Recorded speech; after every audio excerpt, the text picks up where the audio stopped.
Чувашия заняла второе место в России по индексу промышленного производства. Другими словами, темпы экономического роста региона гораздо выше, чем средние по стране. Добиться этого удалось во многом благодаря поддержке бизнеса и предпринимателей. Какой именно, спросим у заместителя председателя Кабинета министров Чувашской республики Дмитрия Краснова. Дмитрий Иванович, здравствуйте. Добрый день, Дань. А почему бизнесмены и предприниматели торопятся инвестировать в предприятия именно Чувашской республики? Как удалось создать благоприятный, комфортный инвестиционный климат? Надо следовать их примеру, как минимум. А как получилось, это командная работа. Мы целенаправленно приняли решение делать максимально для того, чтобы создавать условия для инвесторов и для тех, кто работает уже в регионе, максимально комфортные условия. Это касается и создания производственных площадок и зон с преференциальными режимами. Это особая экономическая зона, территория опережающего экономического развития. Поэтому, в принципе, на сегодняшний день мы можем говорить о том, что базовые вещи в части создания и инфраструктуры для реализации инвестиционных проектов и меры поддержки и снижения админдавления, которое идет на бизнес со стороны контрольно-надзорных органов, они и создают такую среду, которая делает наш регион чуть ли не самым привлекательным для того, чтобы, может быть, рассмотреть площадку для реализации инвестпроектов. А какие именно преференции предоставляются резидентам особых экономических зон?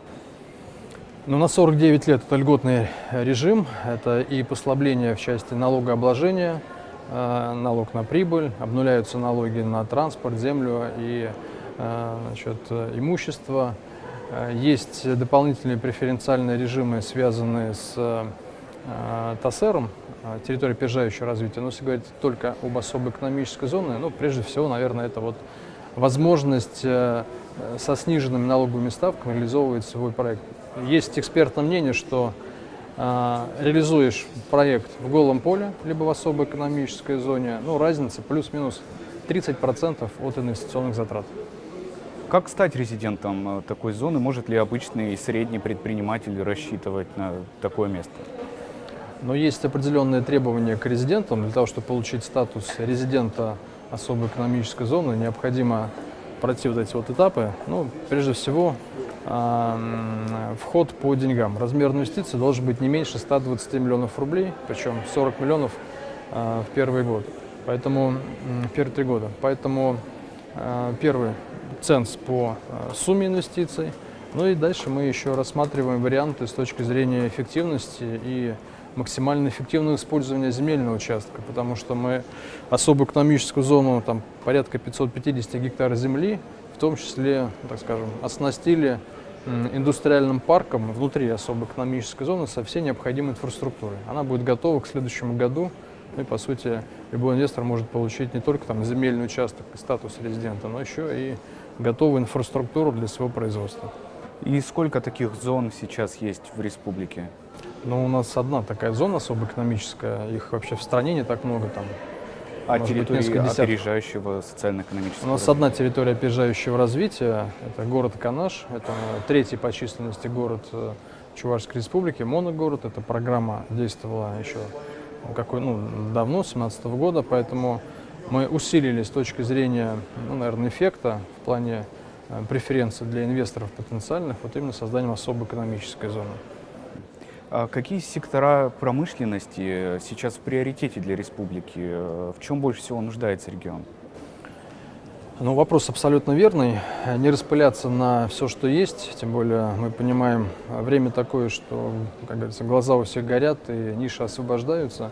Мы все-таки идем точечно, знаем свою уникальность, какие-то ключевые компетенции, которые нет, может быть, в регионе, в других регионах.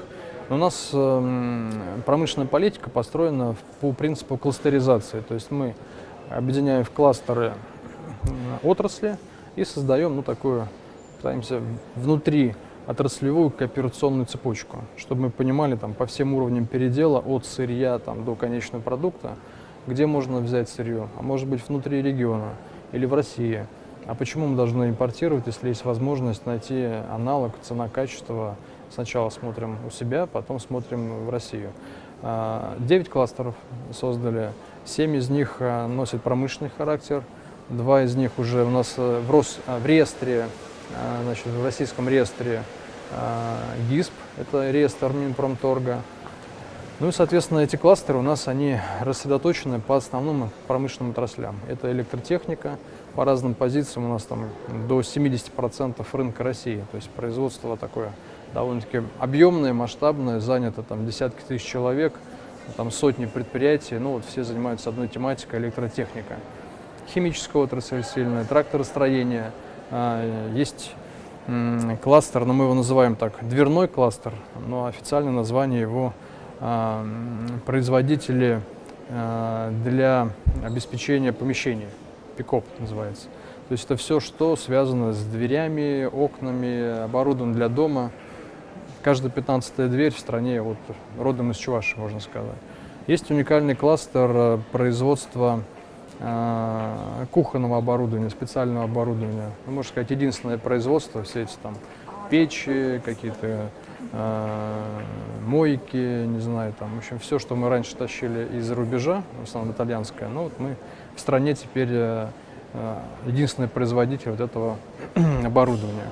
Ну и так далее. Вот таких вот кластеров 9, это наши основные отрасли.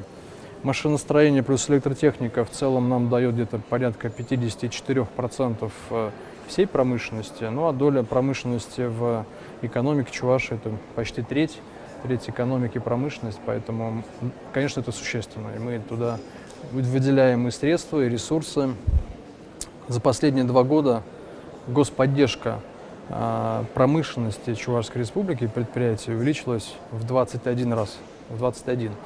То есть, если в 2020 году это где-то 330 миллионов рублей, то собрали все меры поддержки. У нас более 7 миллиардов рублей поддержки уже по итогу 2022 года. Поэтому видим результат. Можно ли уже как-то оценить вот это резкое увеличение финансирования, какие-то результаты в числовых значениях? Ну, мы смотрим индекс промышленного производства. Вот за первый квартал, по-моему, то ли первые в Поволжье, вторые по стране, ну, тут даже как в сравнении. Индекс промышленного производства, ну, то есть насколько промышленность растет. Ну, по кварталу плюс 14% в целом по промышленности, плюс 17% по обрабатывающей. По итогу мая цифры закрыли плюс 17% в целом по промышленности, плюс 20% роста промышленного производства только по обрабатывающим отраслям. Можно посмотреть по косвенным показателям, ну, например, электропотребление. По прошлому году потребление электроэнергии увеличилось на 9%. Это довольно-таки серьезные цифры. Ну, нам норма считается где-то 1 плюс-минус процент. Ни одно частное владение, ни жилье такой рост потребления электроэнергии не обеспечит. Это только производство, только промышленность. Но мы видим, что и открываются новые вакансии. Также есть цифры, что по итогам 2022 года количество вновь открываемых вакансий среди всех субъектов Поволжья в Чувашии там самые большие цифры. То есть вакансий становится много, появляется возможность найти себе применение тем, кто живет в Чувашии. Соответственно, очень сильно следим и над тем, чтобы рост средних заработных плат постоянно держать под вниманием. Тоже у нас цифры порядка 15-20% ежегодно растет заработная плата, поэтому, ну, в принципе, создаем такую комфортную среду для жизни, для работы, для того, чтобы граждане и жители Чувашии имели возможность по-достойному получить оплату за свой труд в нормальных предприятиях. А вот вы говорите, в 20 раз увеличился объем финансирования за последние несколько лет. А поделитесь секретом для других регионов, какими силами и средствами можно добиться такой финансовой поддержки? Ну, во-первых, наверное, здесь, безусловно, одна из ключевых ролей наше федеральное министерство, Министерство промышленности и торговли. Не секрет, что Чувашия входила в десятку регионов с наименьшим потенциалом социально-экономического развития, в десятку. И мы использовали этот инструмент. У нас куратор по этой программе Минпромторг России. Безусловно, они нам очень сильно помогают в части использования их инструментария. Это и федеральные субсидии, и декапитализировали региональный фонд развития промышленности. Он у нас только региональный более 2 миллиардов. Разработали различные программы, которые имеют отраслевую специфику именно для наших предприятий. Мы понимаем, какие лимиты средств можем выделять на предприятия в части увеличения их инвестиционного потенциала. Ну и, соответственно, создали в рамках, в том числе индивидуальной программы, возможности для малого и среднего бизнеса, в том числе в производственной сфере. То есть так вот собрали все возможные инструменты и в рамках единого окна, такого центра взаимодействия с промышленностью, ну, это у нас фонд развития промышленности, соответственно, вот это вот постоянный диалог и постоянная возможность находить новые инструменты. А по ключевым, самым знаковым предприятиям у нас разработана конкретная дорожная карта с мероприятиями. Мы понимаем, что вот есть крупный холдинг промышленный там, или предприятия, которые заинтересованы в том числе в поддержке государственной. Мы прям подстрочно пишем с указанием там, инструментария конкретных ответственных лиц, что мы должны сделать, какие результаты добиться. Ну, там, приведу в пример одно из предприятий. Мы просто оценили весь пакет поддержки, который у них был там, в 2021 году, перелопатили все, что есть на сегодняшний день на федеральном уровне, региональном, у институтов поддержки бизнеса, региональных и федеральных, но и вышли только на одном предприятии с 200 миллионов до 3 миллиардов рублей потенциал получения мер поддержки. Просто о них нужно говорить, рассказывать, понимать, кто за них отвечает, и не упустить возможность вовремя подать ту или иную заявку на тот или иной инструмент господдержки. В общем, такая системная, планомерная работа. Возникает сразу вопрос, что при таком резком, бурном росте промышленности, производства, хватает ли кадров предприятий? Прям в точку, Данил. Это самый, наверное, на сегодняшний день злободневный вопрос. Я знаю, что с учетом того периода, в который мы входим, вот эта вот демографическая яма, безусловно, эта проблема будет только возрастать. Отголоски 90-х годов, когда рождаемость была совсем не той, к которой привыкли в советское время, в конце времени, конечно, сейчас нас догоняет. Есть проблемы, не скрою, есть проблемы на предприятиях, где-то вакансии, значит, потребность предприятий в кадрах, там где-то около 15 тысяч человек на сегодняшний день, мы заинтересованы в кадрах. Но вот это еще вот, так скажем, мышечная память, люди привыкли там уезжать там на вахту, работать в Москву, не знаю, там еще куда-то, говорят, что нет места там для того, чтобы найти достойную заработную плату и труд по своему уровню. На сегодняшний день мы создали рабочие места, они есть потребность в кадрах. Там, на ключевых предприятиях, там, вот, нам заявка, нам нужно 800 человек, 500 человек, 300 человек. Резкий рост, соответственно, большой спрос на кадры. И дальше начинают конкурировать предприятия друг с другом, идет рост зарплат, в принципе, это хорошо, уровень жизни, и мы видим, что такая тенденция будет только сохраняться, поэтому крайне заинтересованы вот в такой работе с конкретными предприятиями, системой среднего образования, высшего образования, чтобы под конкретные запросы отраслей промышленности готовить тех специалистов, которые им понадобятся на перспективе там, ближайших 3-10 лет. Если крупные игроки бизнеса достаточно комфортно, вполне комфортно себя чувствуют, я бы даже сказал, то помогают ли местные власти простым людям открывать свое дело?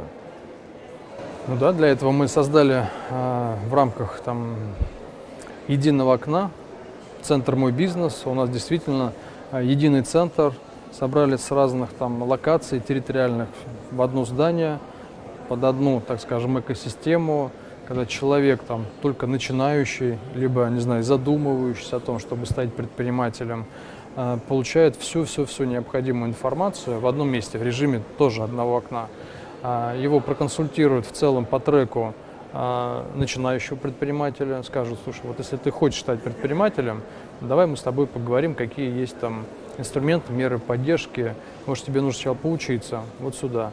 Бизнес-план разработать правильный, чтобы ты понимал, что твоя фантазия или мысль, идея – это потенциальный бизнес-проект, который может принести доход, а не дополнительная сложность, под которой можно там получить кредит и закопаться в этом кредите, не вытащить его. То есть вот мы ведем и видим, что у нас вместе с самозанятыми идет рост по количеству субъектов малого и среднего предпринимательства. Мы с ростом где-то плюс 25% фиксируем вместе с самозанятыми количество субъектов МСП. Ну и доля занятых у нас растет четверть занятых в экономике, они имеют отношение к малому и среднему бизнесу. Инструментарий разный, да, начиная там от грантовой поддержки в рамках национального проекта, это федеральный проект, по социальному предпринимательству, по молодежному предпринимательству, там программы по акселерации, ну и созданные центры бизнес-инкубаторов, где взращивают и воспитывают, можно сказать, предпринимателей. Конечно, вот эта вот среда, она создается. Безусловно, важное в том числе значение имеет и правильная, грамотная работа бизнес-сообществ. Мы видим, что у нас активно сейчас начали развиваться там, такая свежая молодая кровь и в опоре России, в деловой России, наша традиционная торгово-промышленная палата также, безусловно, оказывают довольно-таки существенную поддержку начинающим предпринимателям, ну и действующим. Считаем, что институты поддержки предпринимательства и инструменты, которые могут воспользоваться предприниматели, они достаточно. По линии малого и среднего бизнеса, если сравнивать там, с 2020 годом, поддержка была где-то 700 миллионов, в 2022 1,5 миллиарда, то в этом году у нас 2 миллиарда рублей, то есть практически в 3 раза поддержка по предпринимательству выросла за эти 2 года. Поделитесь планами на ближайшее будущее. Останется ли вектор развития таким же или в какое-то другое направление немножко республика будет сворачивать? Мы в этом году приняли, наверное, одни из первых концепцию устойчивого развития. Это наше видение, это наша цель, что мы должны создавать все условия, которые будут приближать нас к достижению цели устойчивого развития, так называемая ESG-повестка. Это не только про окружающую среду, это в том числе и про людей, это в том числе и про социальный блок, это в том числе и про цифровизацию, управление, и равенство, и гендерное равенство, и в части уровня зарплат, соцподдержки, и создания условий, ресурсосбережения, народосбережения, всего того, что, в принципе, мы сейчас делаем, но так вот структурировали именно в концепцию устойчивого развития. Принцип устойчивого развития и закрытая экономика, я имею в виду, закрытый цикл экономики, и зеленая экономия, экономика и резидентная политика в части инвесторов, которые хотят заходить на площадку. Мы тоже все это сейчас будем применять. Не всех подряд, условно, там, с грязными производствами тащить к себе, а только те, которые покажут такие проекты, такое производство, которое будет носить там замкнутый цикл, которое будет более бережно относиться к ресурсам, к природе, там, где заработная плата будет не ниже, чем в среднем отрасли, где будет чистое и прозрачное взаимодействие с властью в части там, и отчетности, где будут современные методы бережливого управления производства в части оптимизации процессов. То есть это вот наше видение того, в какую сторону нужно двигаться. Второе направление также усилять кластеризацию, но уже межрегиональную. Мы понимаем, что те вызовы, которые сейчас перед нами стоят, импортозамещение и технологический суверенитет, ставят перед нами новые задачи и вызовы, чтобы привлекать другие регионы, может даже другие дружественные страны к тому, чтобы тот или иной конечный продукт был разобранный там, на компоненты, на сырье, там, на комплектующие. И мы понимали, что мы можем дать эту нишу инвестиционную для других регионов, где эти компетенции уже там работают, для партнеров наших, которые могут поставить сырье. Это второе направление, кластеризация с межрегиональным уже таким вектором. Большое спасибо, Дмитрий Иванович. Желаю вам продуктивной работы.